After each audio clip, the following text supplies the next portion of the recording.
Azlan,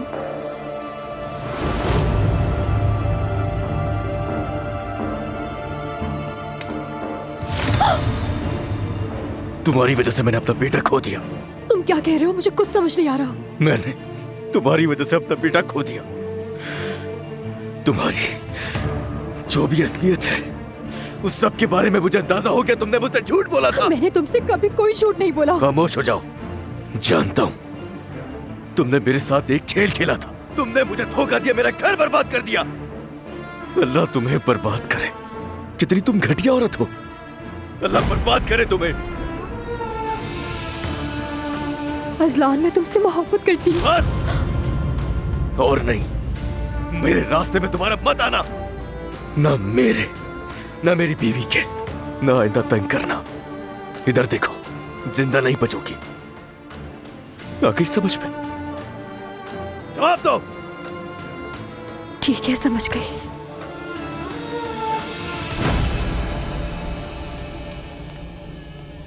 क्या आप तैयार हैं? मुझे नहीं मालूम।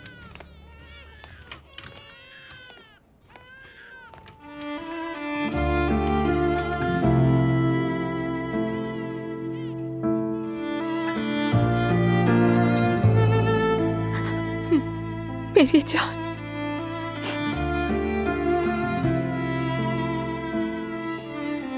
मैं इसे कब गोद में ले सकूंगी? पहले हम बच्चे की कंडीशन चेक करेंगे, उसके बाद आप इसे गोद में ले सकती हैं।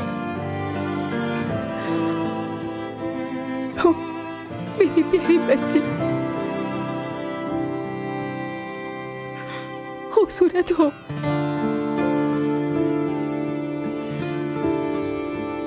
उम्मीद है दुआ की हालत खराब ना हो।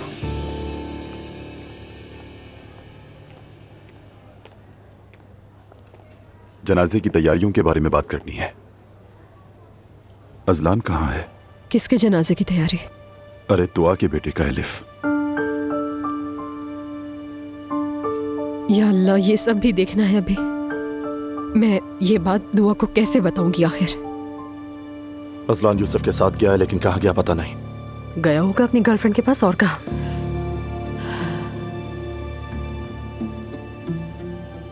ठीक है, माफ करना, मुझे खुद भी नहीं मालूम मैं क्या कह रही हूँ इस वक्त। जो भी हो ठीक हो। जब अजलान आएगा तो हम देख लेंगे। समझ गई?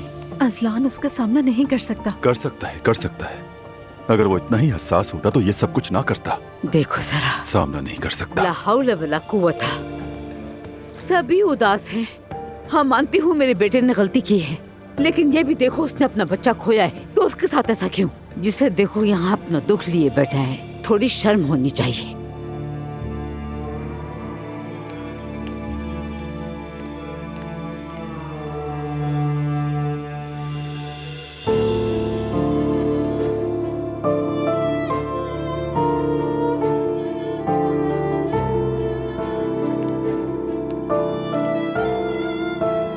क्या आप ठीक हैं? मेरे बेटे उमर कहाँ है? आपके शौहर ठीक है, वो बाहर आपका वेट कर रहे हैं। क्या मैं देख सकती हूँ? मैम अभी नहीं, सुबह तक आपकी तबीयत बेहतर हुई तो वार्ड में शिफ्ट कर देंगे। Get well soon.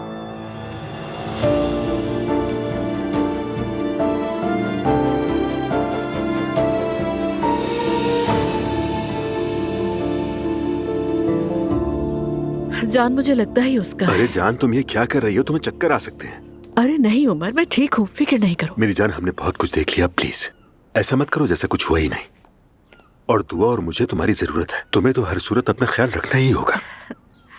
बहुत अच्छे हो तुम उमर। अब तुम नानी भी हो, ये बहुत खुशी की बात है। एक तरफ तो मैं बहुत खुश हूँ, दूसरी तरफ बहुत परेशान।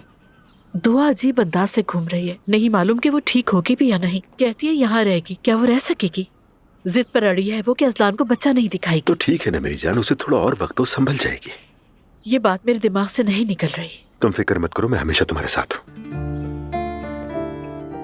यही तो जानती हूँ मैं। पता नहीं तुम्हारे बगैर कैसे इस मुश्किल वक्त से गुजरती हूँ उमर। वैसे तुम मुझसे नाराज तो नहीं कि अभी तक मैंने इस शादी को छुपाया हुआ है, किसी को पता नहीं चलने दिया? बेवकूफी की बातें मत करो, मुझे तुमसे इस बात पर कोई नाराजगी नहीं। अभी हमारे पास इस बारे में सोचने का वक्त भी नहीं है। मेरा मतलब दुआ बहुत परेशान है। एक तरफ उसने अपना बच्चा खो दिया है, दूसरी तरफ वो अपनी तलाक के बारे में सोच रही है। इसलिए इन हालात में अपनी शादी की खुशखबरी देना मुनासिब नहीं। देखो जैनब, तुम्हें कुछ समझाने की जरूरत नहीं है, प्लीज। ये वक्त ऐसी बातों का नहीं है। और पहले दुआ को सेहतियाब होने दो। जब वो अपने बच्चे के साथ स्टेबल हो जाएगी, हम सही वक्त पर सब कुछ समझाएंगे। I love you Umar. I love you too. Umar, क्या हो रहा है? तुम्हारा हाथ क्यों कांप रहा है? शायद ये सब पैनिक की वजह से हो रहा है, मुझे सही से मालूम नहीं। मेरी जान, मतलब हमें डॉक्टर के पास जाके इसे चेक कराना चाहिए। सिर्फ मेरे ही नहीं, अपने बारे में भी सोचा करो। मेरी जान, मेरा हाथ कांपने की वजह से मैं मरने वाला नहीं हूँ, फिक्र मत करो। शायद एक्सीडेंट की वजह से साइकोलॉजिकल इफेक्ट्स आ रहे हों। मुझे देखने दो इसे। उमर, इसे डॉक्टर को दिखाना जरूरी है। ठीक है, फिक्र मत करो, हम दिखा देंगे डॉक्टर को। ठीक है। दुआ आज हॉस्पिटल से डिस्चार्ज हो रही है। हाँ, मैं उससे बाद में मिलने जाऊंगी जब रश ना हो। एलिफ, पता नहीं वो लोग आगे क्या करेंगे। जाहिर है तलाक लेंगे और क्या। बच्ची अभी चंद दिन की है। तो अजलान को इसके बारे में सोचना चाहिए था। वैसे बहुत शर्म की बात है, बहुत दुख हुआ। असल में एक और बात भी है। क्या बात है? उस रात जब हमें दुआ के बारे में मालूम हुआ तो मैं मरियम से झगड़ा कर रही थी। तुम मरियम आंटी से झगड़ा कर रही थी? अब ये मत कहना कि अपो की वजह से। नहीं, मुल्क की इकोनॉमी की वजह से। हद है यार। एलिफ, होश में तो हो तुम? सीधी तरह बताओ क्या हुआ था। हाँ तो मैं बता तो रही हूँ तुम्हें। उसने मुझे पागल कर दिया था यार। वो औरत मुझ पर इतना बरस पड़ी थी कि मुझसे भी बर्दाश्त नहीं हुआ तो मैं भी फट गई उस पर। तुमने ये सब कैसे किया और क्या बोला उन्हें? कि अब वो तुमसे तलाक लेकर मुझसे शादी करेगा। क्या? बिल्कुल। मैंने अप्पू से कह दिया कि तुम उसे छोड़कर मुझे अपना लो। तुमने ये सब कुछ क्या कर दिया एलिफ? मुझे कोई पछतावा नहीं है इसका, कसम से। और अब क्या होगा?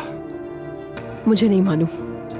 दुआ की टेंशन में तो ये सब भूल ही गई हूँ मैं। मरियम आंटी तुम्हें नहीं छोड़ेंगी, मैं बता रहा हूँ। तुम्हारे घर तक आएंगी, देखना। आती है तो आ जाए, मैं उससे बिल्कुल भी नहीं डरती। हाँ, मैं समझ गया हूँ एलिफ। उफ। यार वैसे अप्पू का फोन नहीं आया अभी तक। तुम क्या तवक्को कर रही हो? यार इंसान एक फोन कर लेता है, खैरियत पूछ लेता है किसी की, वो तो गायब ही हो गया बिल्कुल। पता नहीं क्या चल रहा होगा वहाँ। अच्छा, तो तुम क्या सोच रही थी कि क्या वो वाकई फौरन मरियम को तलाक दे देगा? हाँ, वो मुझसे मोहब्बत करता है, उसने खुद कहा था मुझसे।